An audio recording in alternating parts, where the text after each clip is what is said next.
রহমতুল্লাহ। নবম শ্রেণীর প্রিয় শিক্ষার্থীরা কেমন আছো? সবাই আশা করি অনেক ভালো আছো। তো আজকে হচ্ছে তোমাদের বাংলা বিষয়ের 147 এবং হচ্ছে 148 নম্বর পৃষ্ঠায় এই যে প্রশ্নগুলো দেওয়া আছে, 4টি প্রশ্ন দেওয়া আছে। 6.1.11 অর্থাৎ 11 জীবনের সঙ্গে কবিতার সম্পর্ক খুঁজি। তো এখানে তোমাদেরকে যেটি বলা আছে যে 100 থেকে 150 শব্দের মধ্যে, ঠিক আছে, নিচে যে 4টি প্রশ্ন দেওয়া আছে 100 থেকে 150 শব্দের মধ্যে নিচের প্রশ্নগুলো উত্তর লেখো। তোমাকে কিন্তু এক একটি কিন্তু 100 থেকে 150 না, মোট হচ্ছে 100 বা 150, 4টি প্রশ্ন তোমাকে লিখতে হবে 100 বা 150 শব্দের মধ্যে। আর যেহেতু অনেকে হচ্ছে বইয়ের মধ্যে লেখো, তো বইয়ের মধ্যে লিখলে তো তোমাকে ছোট ছোট করেই লিখতে হবে সংক্ষিপ্ত আকারে। তো মোটামুটি 100 বা 150 শব্দের মধ্যে লিখলেই চলবে, ঠিক আছে। তো এরপর কি করো, সহপাঠীর সঙ্গে আলোচনা করো এবং প্রয়োজনে তোমার উত্তর সংশোধন করো, ঠিক আছে। তো দেখো, এটি হচ্ছে তোমাদের আমি কোনো আগন্তুক নই, এই যে কবিতাটি দেওয়া আছে সেখান থেকে আসলে 4টি প্রশ্ন দেওয়া আছে। তো আমি কোনো আগন্তুক নই, তো এই কবিতাটি অবশ্যই একটু পড়ে নিবে এবং তারপর হচ্ছে উত্তর করবে। তো এখানে দেখো, কবিতাটি পড়ে তোমরা যেটি বুঝেছ, তো 1 নম্বর প্রশ্ন যেটি দেওয়া আছে, আমি কোনো আগন্তুক নই, কবিতায় কবি কি বলতে চেয়েছেন, ঠিক আছে। এই যে কবিতাটি তোমরা পড়েছ, এই কবিতাটি মূলত কবি কি বলতে চেয়েছেন সেটি তোমাকে এখানে লিখতে হবে। তো চলো 1 নম্বর প্রশ্নের উত্তরটি আমরা এখন দেখি। তো এখানে দেখো, আমি কোনো আগন্তুক নই, কবিতায় কবি কি বলতে চেয়েছেন, উত্তরটি হচ্ছে এরকম যে বাংলাদেশের মানুষ ও প্রকৃতির প্রতি কবির গভীর ভালোবাসা এই কবিতায় প্রতিফলিত হয়েছে। তো বাংলার মানুষের প্রতি কবির যে ভালোবাসা তা ফুটিয়ে তোলা হয়েছে এই বাংলার প্রকৃতির সান্নিধ্যে বেড়ে উঠতে এবং একজন সুপরিচিত মুখ হিসেবে প্রতিষ্ঠিত করতে তিনি বারবার প্রকৃতির কাছে ফিরে গেছেন, ঠিক আছে। তো এই মূলত এই আমি কোনো আগন্তুক নই কবিতায় মূলত এই কথাগুলোই মূলত কবি বলতে চেয়েছেন, ঠিক আছে। তো আশা করি বুঝতে পারছো, এই কথাগুলো তুমি জাস্ট হচ্ছে ছকের মধ্যে এখানে লিখে দেবে।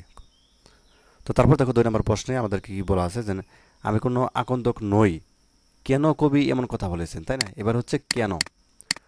তো কেন প্রশ্ন উত্তরটা হচ্ছে আমাদেরকে দিতে হবে, কেন আসলে তিনি এই কথা বলতে চেয়েছেন যে আমি কোনো আগন্তুক নই, কেন কবি এমন কথা বলেছেন।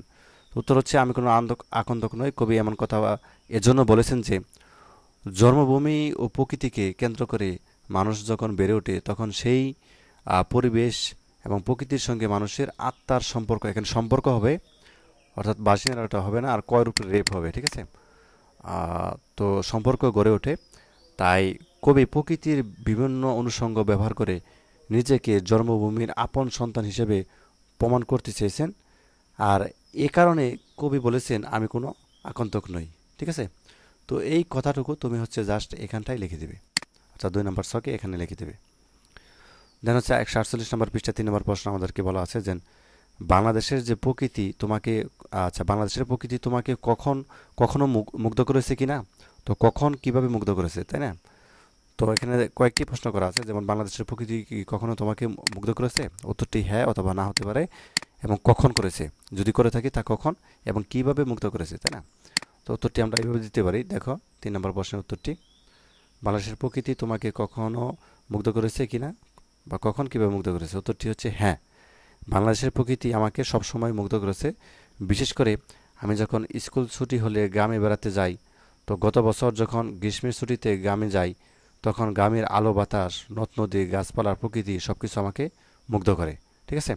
তো এই কথাটুকু জাস্ট, এই কথাটুকু মূল কথাটুকু তুমি হচ্ছে জাস্ট এই ছকে 3 নম্বর ছকে এখানে লিখে দেবে। তো তারপর দেখো 4 নম্বর প্রশ্নের উত্তরটি। তো মনে করো ক্লাসে একজন শিক্ষার্থী নতুন ভর্তি হয়েছে, তো তখন সবাই তাকে এড়িয়ে চলছে, তো কেউ তার সঙ্গে কথা বলছে না। এর ফলে তার মনে কি যে বিচ্ছিন্নতা বোধ তৈরি হয় তা কিভাবে দূর করা সম্ভব বলে তুমি মনে করো। তো উত্তরটি হচ্ছে আমরা এইভাবে লিখতে পারি, এটি 4 নম্বর প্রশ্ন, যে উত্তরটি হচ্ছে এরকম যে আমি মনে করি নতুন ভর্তি হওয়া শিক্ষার্থীর বিচ্ছিন্নতা বোধ দূর করতে বেশ কিছু পদক্ষেপ নেওয়া যেতে পারে। যেমন একটা পয়েন্ট দিতে পারি যে ক্লাসে তার পরিচয় করে দেওয়া, ঠিক আছে, অর্থাৎ শুরুতেই ক্লাসের সবার সামনে তার কি পরিচয় করে দেওয়া। এতে করে তার যে নার্ভাসনেস যে রয়েছে, দুঃখিত, তো তার কিন্তু এটি চলে যাবে। এবং তারপরে পয়েন্ট দিতে পারি যে পরিচয় শেষে সবার সাথে কি কথা বলা, ঠিক আছে, অর্থাৎ পরিচয় শেষে সবার সাথে যদি টুকটাক কথা বলে তাহলে দেখা যাচ্ছে তার যে একটা বিচ্ছিন্নতা বোধ এটি কিন্তু দূর হয়ে যাবে। এবং তারপরে পয়েন্টটা দিতে পারে যে তার কোনো প্রতিভা থাকলে, যেমন নাচ গান কবিতা আবৃত্তি করা, তার সবার সামনে তুলে ধরা, ঠিক আছে। অর্থাৎ অনেকেই কিন্তু দেখা যাচ্ছে একটা কবিতা ভালো পারে বা হচ্ছে একটা গান ভালো পারে, তো সবার সামনে তুলে ধরলে দেখা যাচ্ছে তার যে লজ্জা বা নার্ভাসনেস রয়েছে সেটা কিন্তু কেটে যাবে এবং তার যে বিচ্ছিন্নতা বোধ সেটা কিন্তু কমে যাবে। তো তারপর দিতে পারি যে পড়াশোনার প্রতি মনোযোগী হওয়া, এতে করে সবাই তার প্রতি আকৃষ্ট হবে। অর্থাৎ তাকে কী করতে হবে, ক্লাসে সবসময় একটু পড়াশোনা একটু বেশি পারতে হবে এবং মনোযোগী হতে হবে। এতে করে কিন্তু অন্যান্য শিক্ষার্থী তার প্রতি একটু দুর্বল বা আকৃষ্ট হবে, এটি স্বাভাবিক। তো এই কথাগুলো তুমি জাস্ট এখানে সবার শেষে 4 নম্বর প্রশ্নে এখানে লিখে দেবে, ঠিক আছে? তো এই ছিল আজকের ক্লাস। তো এখানে আমি কোনো আকন্দক নই কবিতার কিছু বৈশিষ্ট্য দেওয়া আছে, এগুলো একটু পড়ে নিবে।